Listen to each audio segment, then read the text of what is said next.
아담이 가장 행복한 순간이 언제일까요? 하나님께서 아담을 지으시고 흙으로 지으셨다고 했습니다. 형상을 만드셨어요. 하나님의 거룩한 형상, 하나님의 완전하신 그 아름답고 복된 모습, 형상을 닮아 아담이 하나님 앞에 지음받았습니다. 물론 겉 모양만 말씀하는 게 아닙니다. 하나님의 거룩한 성품, 하나님의 선하신 그 뜻을 쫓아 살도록 지음을 받은 거죠. 그런데 흙으로 아담을 만들어 놓고 그 다음이 중요합니다. 그 코에 생기를 불어넣어 주셨다는 거예요. 그러니까 생명이 되어서 살아있는 존재가 되었습니다. 하나님 앞에 함께 동행할 수 있는 정말 행복 중에 최고의 행복한 자가 된 겁니다. 만약에 형태만 만들어 놓고 생기를 불어넣지 않았다면 아담이라고 하는 존재는 참 그 의미 자체가 희석되는 겁니다. 그런데 생기를 불어넣어 주셨어요. 우리 사람이 인생을 살아가면서 어머니 그 태 속에서부터 조그마한 생명의 씨앗이 출발하잖아요. 10달을 채웁니다. 그리고는 아이가 태어나는데 참 기가 막힌 작품이에요. 하나님께서 모든 것을 책임지셔가지고 10달 동안에 참 건강한 아이가 모든 것을 갖추고 태어날 때 아이가 소리를 지르면서 울음을 터뜨린다고 그러잖아요. 이유가 뭡니까? 바로 내가 살아있는 존재라는 그 이유입니다. 그리고 숨을 들어내시고 자력으로 숨을 들어내시면서 힘차게 역동적으로 자신이 살아있는 존재라는 것을 세상에 선포하는 거죠. 여러분, 그래서 이 호흡에 이 숨을 들어 마시고 내뱉는 이 호흡의 역사가 대단합니다. 왜 그렇게 역동적이고 귀엽고 아름답고 보배로운 아이로 탄생한 겁니까? 바로 그 속에 하나님의 영이 함께하기 때문에 그렇습니다. 사람이 강건하면 7, 80이라고 했어요. 요즘 수명이 많이 들었습니다만 그래도 다 100세를 전후해서 다 하나님 앞에 부름받습니다. 저도 마찬가지고 여러분들도 마찬가지예요. 여러분, 그런데 사람이 살아있다. 이 증거가 뭡니까? 의식이 있다는 거예요. 죽었다는 게 그 증거가 뭡니까? 의식이 없어졌다는 거예요. 사람이 숨을 거두고 죽게 되면 영혼이 떠나갑니다. 영혼이 떠나가요. 그래서 영혼이 중요한 겁니다.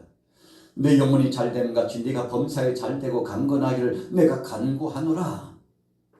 여러분, 이와 같은 아주 귀한 말씀을 선포해 주신 것은 우리 육체의 이 겉은요, 장막집이라고 그러는데, 육신의 장막집이라고 그러는데, 겉이 뭐 아무리 아름답고 건장하게 생겼어도 그 영혼이 잘못되면 그 사람의 삶은 이미 아주 피폐해집니다. 이 사람이 살아도 사는 게 아니에요. 그런데 그 영혼이 건강하고 바른 정신과 바른 생각과 바른 목표와 바른 삶과 그 모든 일거수일투족이 아름다울 수밖에 없는데 영혼이 건강하기 때문에 그렇습니다. 그 영혼이 떠나가면 어떻게 됩니까? 사람이요, 더 이상 움직이지 않아요.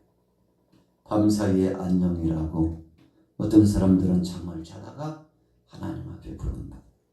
어떤 사람 역동적으로 일을 하다가 갑자기 숨이 멎어가지고 하나님 앞에 부름받기도 합니다.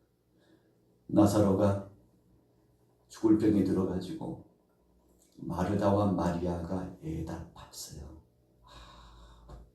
예수님이 근처 계시다는 소문이 있는데 그 뻘을 전해가지고 예수님을 모셔오고자 했는데 예수님이요 자꾸만 지체하시고 나사로가 죽었습니다. 예수님 그때서야 오셨어요. 죽고 나서 장사 지냈는데 장사 지내고 나흘이 지난 다음에 예수님이 오셨어요.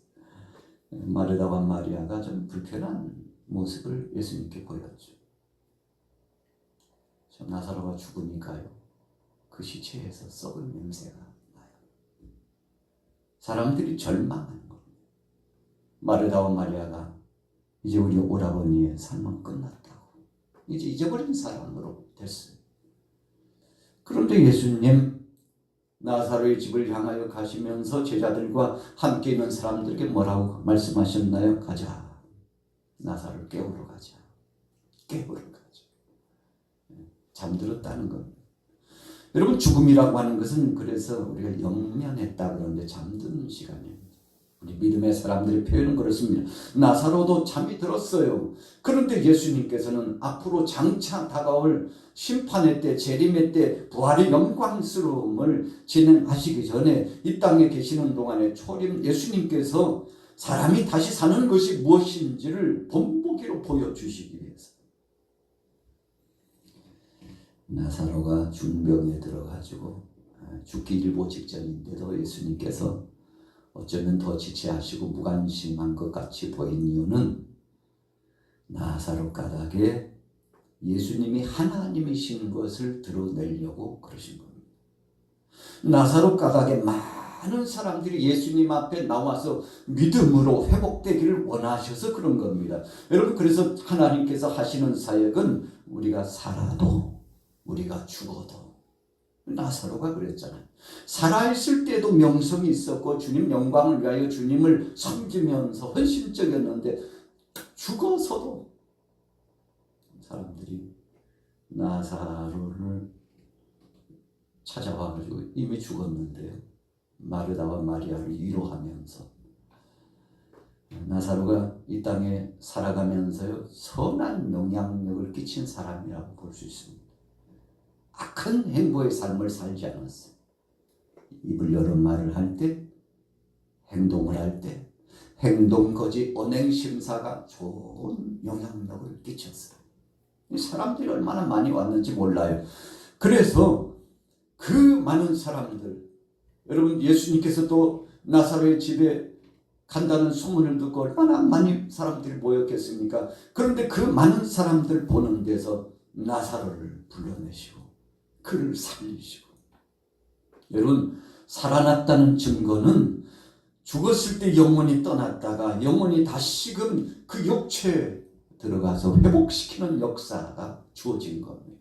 오늘 본문에 에스겔 선지자에게도 아주 중대한 말씀을 주셨어요. 이 당시에 바벨론의 포로로 잡혀가 있는데 에스겔 선지자도 그랬잖아요. 그가 제사장 가문의 출신으로서 참 큰 사역을 할 수 있는 사람인데 성전이 파괴되고 나라가 다 풍지박산이 나고 성도 파괴되고 살 소망이 없고 바벨론의 속국이 돼가지고 좋은 거 다 빼앗기고 인재도 붙잡혀가고 그때 에스겔 선지자도 바벨론으로 끌려가가지고 참 참담한 삶이죠. 그런데 하나님께서 에스겔 선지자를 부르시지 않습니까?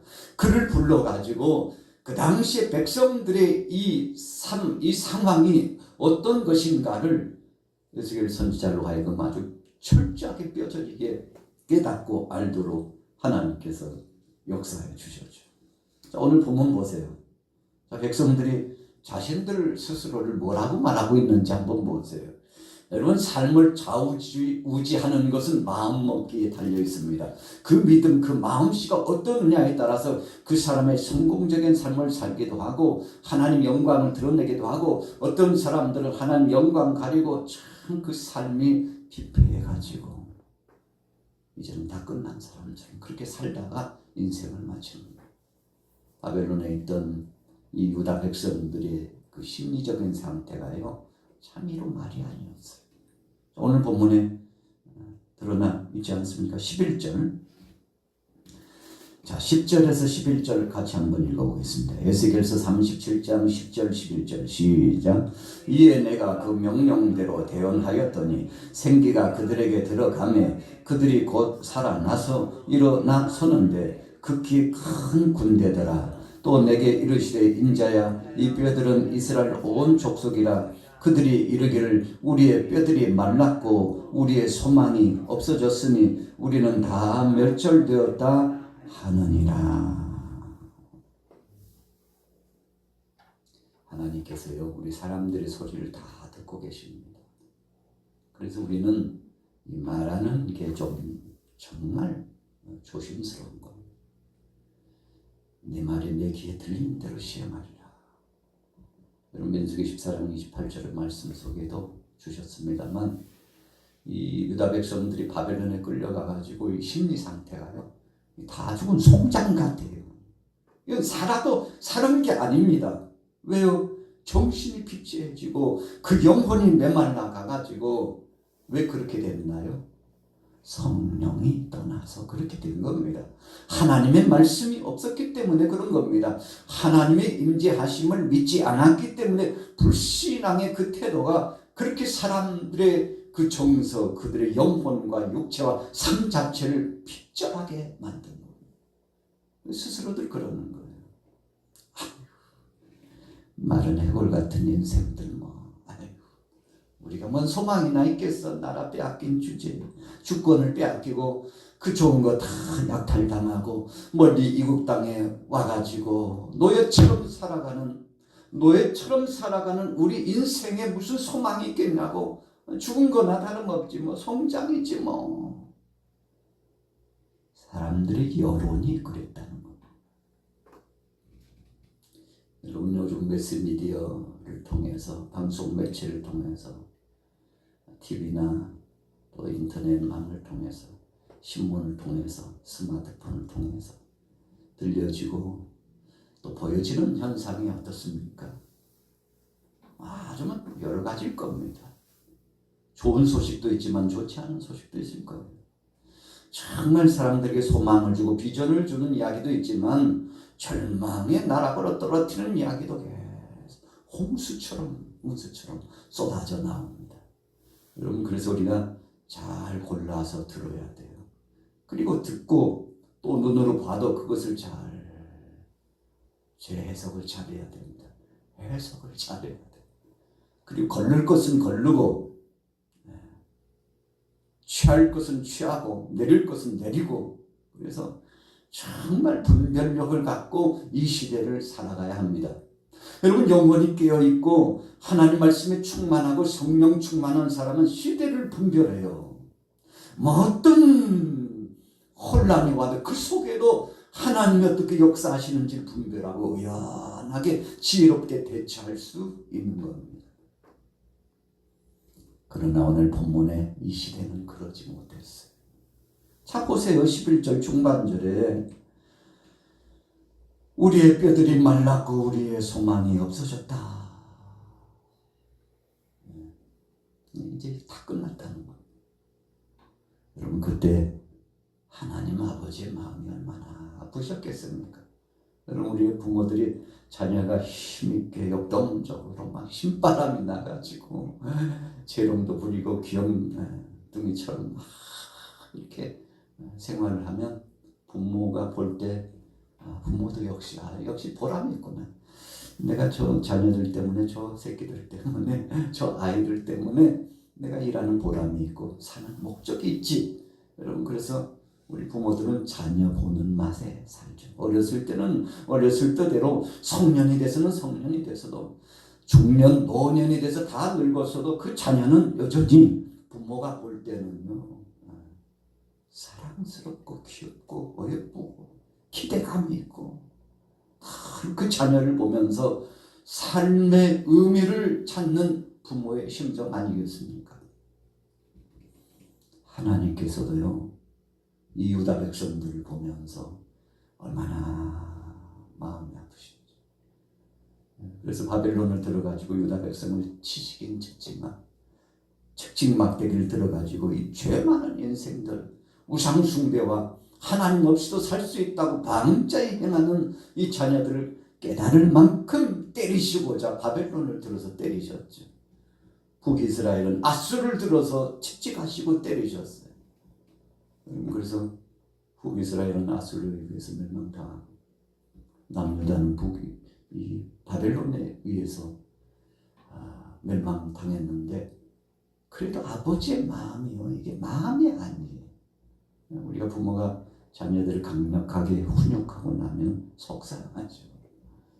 그렇지만 자녀가 잘 되기 위해서 그렇게 한 겁니다. 여러분, 그래서 사랑에 매가 없는 자녀는 사생자에 불과합니다. 죽은 거나 다름없다고 성경에 그렇게 말씀하잖아요. 사랑하기 때문에 강력하게 훈육을 하고, 혼낼 때는 혼내고, 사람으로 덮을 때는 덮고, 약을 발라주기도 하지만 회초리를 찰싹 때리는 이 강력한 훈계가 필요한 거죠. 이 백성들이 이제 우리 인생 끝났구나 했는데, 하나님께서 그때 에스겔 선지자를 부르신 겁니다. 에스겔, 이리 와봐. 골짜기로 데리고 가시더니 저기 좀 놔라, 저기요. 하나님, 이게 왜 마른 뼈들이 이렇게 산을 이루고 있는데, 아니 왜 이런 것을 저에게 보여주시냐. 에스겔아, 이 마른 뼈가 살겠느냐? 살아날 수 있겠냐고 하나님이 에스겔 선지자에게 묻습니다. 여러분, 이 당시의 여론, 이 당시의 백성들의 상태, 영적인 상태, 삶의 상태가 마른 뼈와 같았는데 에스겔에게 묻는 거예요. 에스겔아, 이 유다 백성들에게 정말 소망은 있는 것이냐? 저들이 회복될 가능성은 있는 것이냐? 새롭게 될 가능성, 하나님 앞에 나올 가능성은 있는 것이냐? 하나님께서 에스겔 선지자에게 물으시는 거죠. 뭐라고 대답해야 될지 난감하죠. 하나님께서 에스겔을 말씀합니다. 저 마른 뼈를 향하여서 생기야 불어서 마른 뼈들에게 임하라고 네가 선포하라. 이 하나님의 말씀을 받아가지고 에스겔 선지자가 대언하는 겁니다. 선지자는 대언의 사역입니다. 강단에서 말씀을 선포하는 목회자들도 대언의 사역입니다. 하나님의 말씀을, 이미 주신 특별 계시의 성경 말씀을 하나님의 뜻 중심으로 하나님께서 이 시대에 뭐라고 말씀하시는지를 재정립해 가지고 선포하는 겁니다. 전하는 겁니다. 오늘날 우리에게, 나에게 먼저 주시고 여러분들에게 주실 말씀은 이 말씀이라고, 이 말씀 안에서 여러분들을 회복하시고 세상의 삶의 답을 찾으시고 새롭게 되기를 원한다고. 자, 오늘 본문으로 들어가 봅시다. 4절 보겠습니다. 4절, 37장 4절 읽습니다. 시작. 또 내게 이르시되 너는 이 모든 뼈에게 대언하여 이르기를 너희 마른 뼈들아 여호와의 말씀을 들을지어다. 주 여호와께서 이 뼈들에게 이같이 말씀하시기를 내가 생기를 너희에게 들어가게 하리니 너희가 살아나리라. 생기를 들어가게 하리니. 에스겔 선지자가 여호와의 말씀을 들을지어다. 이 말씀에 대한 결론의 해석이 14절에 나와 있어요. 그 답이 14절에 나와 있어요. 14절 같이 읽어보겠습니다. 13절부터 14절, 13절 시작. 내 백성들아, 내가 너희 무덤을 열고 너희로 거기에서 나오게 한즉 너희는 내가 여호와인 줄 알리라. 내가 또 내 영을 너희 속에 두어 너희가 살아나게 하고 내가 또 너희를 너희 고국 땅에 두리니 나 여호와가 이 일을 말하고 이런 줄을 너희가 아니라 여호와의 말씀이니라. 여러분, 백성들이 다 죽은 사람처럼 살았어요.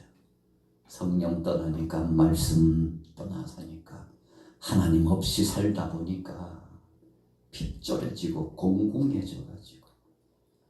여러분, 우리가 하루 세끼 밥 먹는 거 늘 먹으니까 중요한 줄 잘 모르죠. 그런데 한 끼만 안 먹어보세요. 아침 먹었는데 점심도 안 주고 한 서너 시쯤 점심을 준다고 한번 생각해 보세요.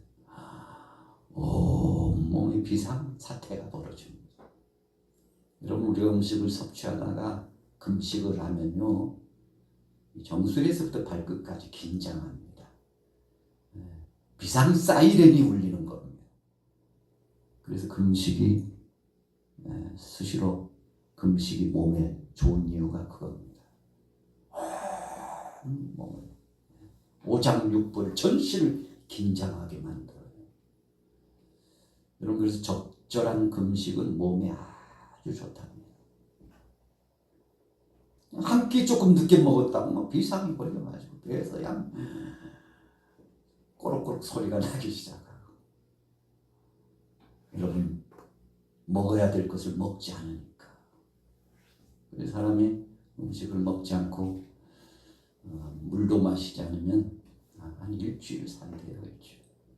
물을 마시면 더 훨씬 오래 더 산대요. 그동안에 그럼 어떻게 사느냐? 몸에 비축되어 있는 것을 막 끌어다가, 비상 상황이니까.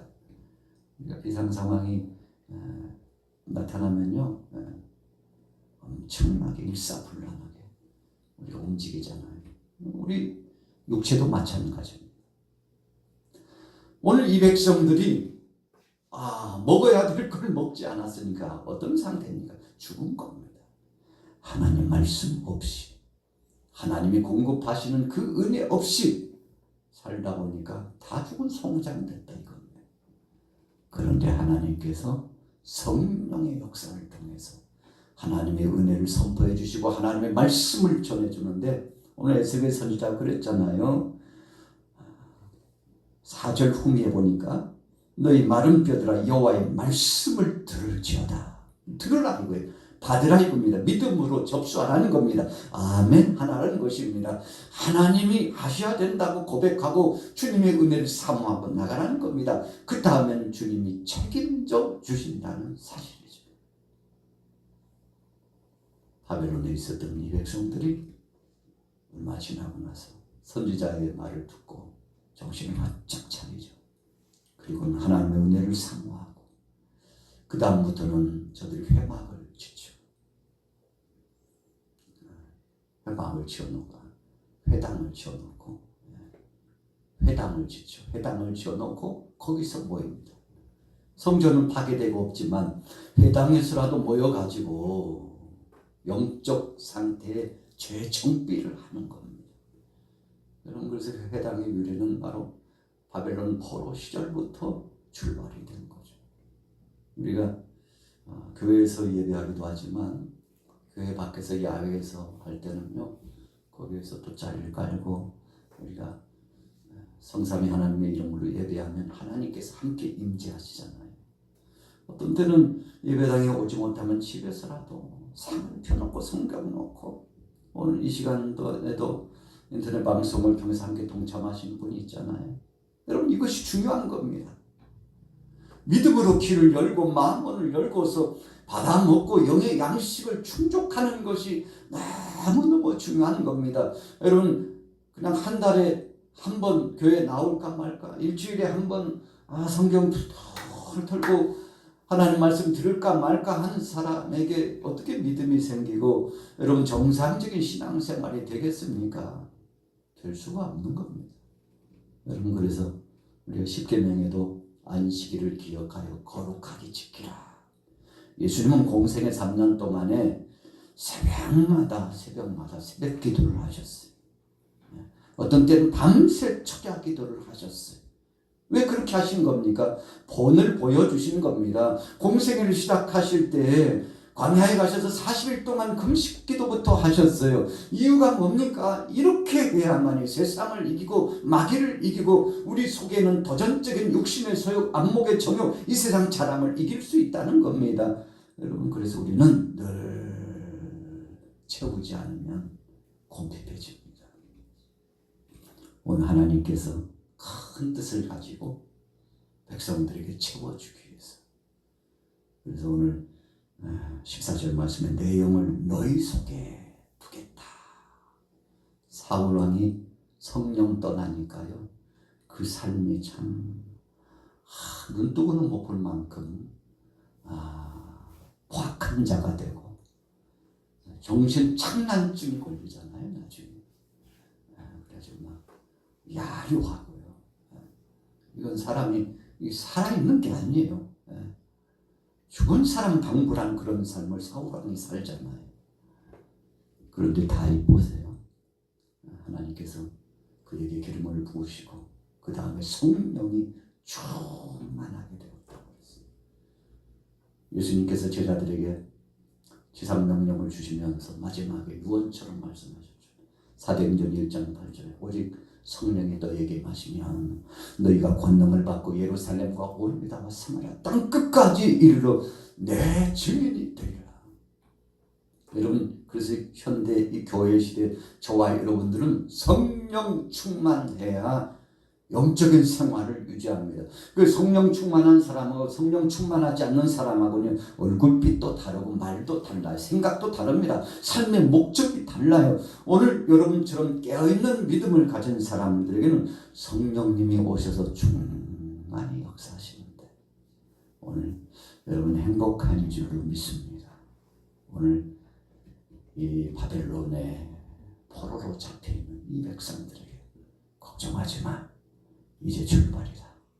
너희가 그 나라를 떠나왔어도 여기서도 내가 성령으로 너희와 함께 해줄 테니까 성령으로 너희 마음에 임재하면 영으로 내가 너희 속에 함께하면 모든 것들이 회복되고 때가 되면 나라도 회복돼서 돌아가게 될 것이니 이 마른 뼈들이 큰 군대가 되리라. 이스라엘 백성들이 애굽에서 나올 때 장정만 60만이 나왔는데 노약자를 합하면 200만이에요. 바로가 히브리 백성들 보내고 보니까 아유 얼마나 되겠어 그렇게 생각했을 거예요. 아무리 인구조사를 잘한다 해도 히브리 백성들이 몇 명인지 다 이렇게 체크하기는 쉽지 않죠. 그런데 애굽을 떠나는데 람세스를 중심으로 해서 이제 홍해 앞에서 출발해서 쫙 가는 모습을 보니까 아이고 애굽이 양 텅 빈 것 같아요. 심지어는 종들까지도 다 데리고 갔잖아요. 소나 양이나 짐승 할 것 없이 함께 살았던 종들까지 다 데리고 갔으니까 여러분 엄청난 군대가 빠져나가는데 야 이러다 애굽 망하는 거 아닌가 위기의식을 느꼈다 이겁니다. 그래서 바로의 마음이 변심됐어요. 그만큼 두려운 겁니다. 사악한 원수마귀 원세 사탄이 마지막에 몸부림치면서 도전해 온 겁니다. 그러나 하나님께서 홍해를 건너게 하시고 애국 군대는 뒤쫓아가는 데 수장시키시고 하나님의 살아계신 증거를 드러냈잖아요. 여러분 그래서 홍해를 건너는 것은 우리가 물세례와 같다 그러잖아요. 요단강을 건너는 것은 성령 세례와 같다. 우리가 그렇게 영적으로 풀이라고 표현을 하는데 그래서 홍해만 건너서는 안 되고 요단강까지 건너야 된다. 여러분 그래서 처음 예수님을 구주로 영접하고 세례받고 신앙생활하고 10년, 20년, 30년, 50년 점점 성숙해져가고 나중에는 좋은 열매도 맺고 어떤 비바람이 몰아치고 풍랑이 몰아치고 시련이 와도 흔들리지 않고 큰 믿음을 갖고 교회 모퉁이에서 기둥감으로서 사역을 감당하죠. 왜요? 성숙한 신앙인은 그렇습니다. 주님의 몸된 교회 내게 주신 이 사명을 감당하기 위해서 주님 앞에서 늘 깨어 기도하고 헌신하고 장차 주님이 부르셔서 내가 너 세상에 살 때 보니까 참 수고도 많이 하고 헌신도 많이 하던데 고생했다. 내가 너에게 상을 주마. 면류관을 주시고 큰 상으로 갚아주시겠다고 예수님께서 복음서에서 이미 차에 말씀을 해주셨잖아요. 주님은 결단코 심은 대로 거두게 하실 뿐이지 그렇게 땀을 흘리면서 심었는데 열매 맺지 못하게 하실 분이 아니라는 겁니다. 여러분, 우리가 눈으로 볼 때는 아무런 열매도 없는 것 같지만 하나님의 역사하셔서 이 모양 저 모양 다 하나님께서 정하시고, 바울이 목회자로서 선교사로서 대가였잖아요. 참 세상에 그만큼 수고하고 헌신하고 목회를 잘하고 선교를 잘하는 사람 또 누구 있을까 하면 또 누구 찾기가 쉽지 않을 만큼 바울이 자기 스스로 고백했던 것도 그렇잖아요. 엄청난 죽음의 위험과 배고픔과 추위와 내 맞는 고통과 원수들이 바울을 잡아서 죽이려고 하는 위협과 이것은 세상 사람들이 볼 때 복이 아니고 저주받은 것 같았어요. 그런데 바울은 영적으로 본 겁니다. 세상에서는 환난과 핍박을 받아도 예수님 말씀하시지 담대하라 내가 세상을 이겼노라 말씀하신 것처럼 주님 앞에 감사하면서 주님의 이 땅에서 받으면 하나님 나라에서 받을 수 없으니 이 땅에서 받는 걸 포기하고, 여러분 우리 신앙인의 아름다운 모습은 그겁니다. 이 땅에서 뭔가 받으려고 하면요 그때부터 시험에 들고, 이 땅에서 뭔가 대가를 기대하려고 하면 그때부터요 마귀 유혹이 뻗쳐오고요 이 모양 저 모양. 그런데 다 내려놓고 주님 앞에 가서, 오늘 주님이 다 기억하시고 아시니까 우리 주님이 다 보셨는데 우리 주님이 다 기억하고 계시는데 우리 주님 앞에 가서 받을 상을 고대하니까 기대가 되고, 주님 혹밤에 혹낮에 언제 오십니까? 주님 오시기 전에 죽음을 맞이한다면 찬송하며 가겠고, 이 땅에 신앙생활하다가 주님 오시면 마라나타 아멘 주 예수여 어서 오시옵소서 고백하겠사오니 주님 영광과 찬양을 받으시옵소서. 자, 오늘 본문의 핵심 내용을 너희 속에 두리라. 14절 다시 한번 읽어보고 마치겠습니다. 14절 시작. 내가 또 내 영을 너희 속에 두어 너희가 살아나게 하고 내가 또 너희를 너희 고국 땅에 두리니 나 여호와가 이 일을 말하고 이런 줄을 너희가 알리라. 여호와의 말씀이니라. 하나님의 의도가 담겨져 있어요. 성경을 읽다 보면요 하나님의 의도성이 이렇게 흘러 빨간 색연필로 쫙 줄을 치는 것처럼 보이는데, 오늘 하나님의 의도가 여기 있죠. 14절 후미에 나 여호와가 이 일을 말하고 이런 줄을 너희가 알리라. 내가 했다는 것을, 내가 다 책임졌다는 것을 너희가 알리라. 이런 참 기가 막히잖아요. 교회 역사도 마찬가지, 우리 양화교회도 마찬가지. 지금까지 지내온 것 주의 크신 은혜라. 주님이 지금까지 함께 하셨는데 앞으로도요 일사천리로 주님이 함께 하실 것을 생각하니까 너무나 감사하고, 여러분들 가정도 마찬가지입니다. 우리가 우리 힘으로 살아온 게 아니고 주님이 다 해주셔서 이렇게 됐다는 것을 기억하는 사람은요 일어나도 감사, 누워도 감사, 무슨 일을 만나든지 감사. 오늘 여러분들이요 오늘 저녁은 성탄 저녁입니다. 어떤 교회들은 오늘 저녁에 다 모여가지고 성탄 발표, 축하 발표를 하고 교회가 그냥 시끌벅적 안 좋게가 아니라 너무 즐거워가지고 시끌벅적. 우리 내일 일부 예배에 바로 진행하죠. 여러분 너무나 감사한 것은 예수님이 이 땅에 오셨다는 사실, 그분이 다시 오신다는 사실을 기억하면서 오늘 여러분들 믿음으로 승리하시기를 예수님의 이름으로 축원합니다.